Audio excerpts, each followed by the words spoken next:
Hi everyone, today we are going to learn about the law of curiosity. So who is a curious person? A curious person is always seeking knowledge. They always want to understand new ideas. It can be a curious person wants to know your idea that you've got to share. A curious person may want to know your favorite sport that you did over the weekend or your favorite activity over the weekend. A curious person likes to ask why. And when you ask why, it creates innovation. When you ask why, it brings creativity. When you ask why, it leads to discovery and imagination. When you ask why, it opens options to things that you couldn't think of. So let me give you a quick story. Percy Spencer was working in a building that used microwave. And he realized anytime he went to the building and he had a chocolate in his pocket, the chocolate started melting. So he asked himself, how come? He was curious. So he bought another chocolate, went to the same building, and the same thing happened. There are different rooms in the buildings. The chocolate only melted when he went to the microwave building. So he asked himself, why? So why leads to discovery. And that's how come we've got microwaving our foods. So how can we be more curious? We have to make why our favorite word. Yes, we need to ask why in our workplace, ask why in our business, challenge with ideas in a positive way. Make it a point to learn new ideas every day or learn something new every day. Because if you make that as a habit, then every day you are looking for opportunities to learn new things. What kills curiosity? One of the big things that I would like to share is routine. Routine kills curiosity. Because when you are so embedded in a routine, your mind goes in autopilot. The mind doesn't think about what it's doing. So let me give you a quick example. There's a study that says that if you travel, let's say 2 or 3 years to the same workplace, after a while, you don't even remember what happened between the start of the journey to the end of the journey, which is from your house to your workplace. So let's say 8 o'clock, you start off from home. You don't remember what happens on the road, the turns and the left, because your mind is on autopilot. The left turns and the right turns is fully programmed in the brain because the mind is not learning new things. When you are learning to drive, your mind is thinking, do I touch the clutch or do I touch the gear lever or how do I turn the steering? Do I look in the mirror? After a while, your mind goes on autopilot because your subconscious mind has programmed it. So be mindful of routine. So how can you apply routine in your own business, in your own life, in your own workplace? So look at the new ideas. Look at 3 or 4 things in your life. Break it down. What new ideas can you bring into those 3 areas in your life?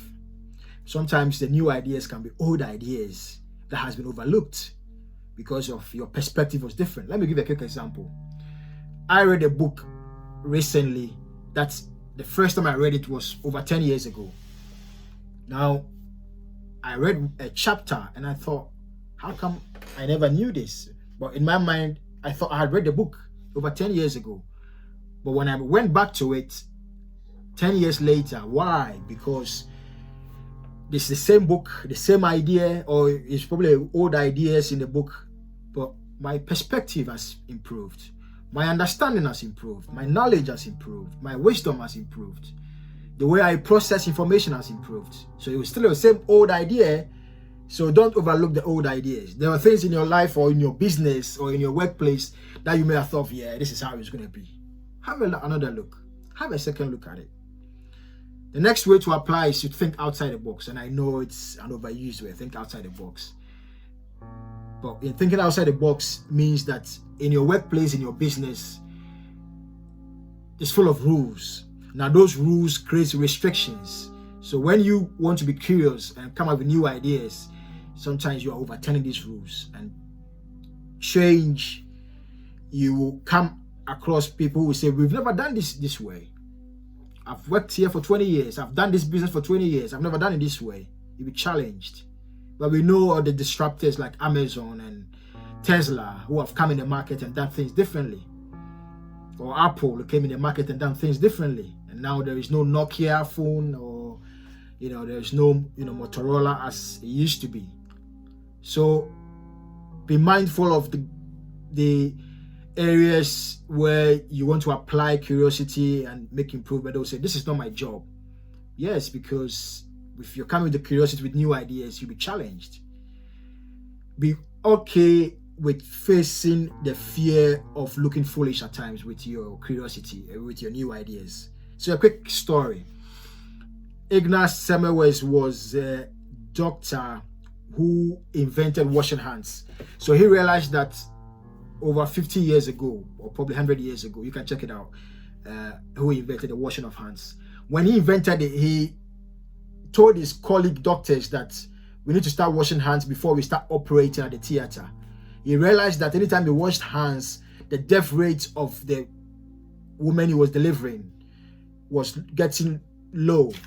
The death rate of operations was getting low.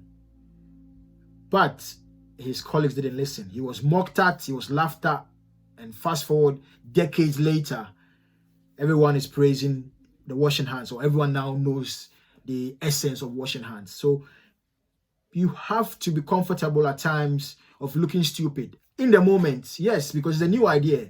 You might be the only person in the room in your business. You're trying to bring a new idea. You will face some resistances.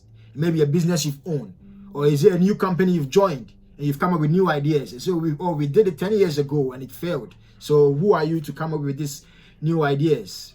If it's your business, you have more control. How about if it's a workplace and you've just started and you don't want to upset people in the room? So finally, in any environment, you need to ask why to increase your creativity and increase your curiosity. And if you get to a place where they say, well, we've never done it this way, ask the question, why not? Thank you so much for watching. It's been a pleasure to discuss the law of curiosity. Please subscribe so that when new videos get uploaded, you will be notified. If there's any life skill that you want us to discuss for our next masterclass, please leave in the comments below. Thank you.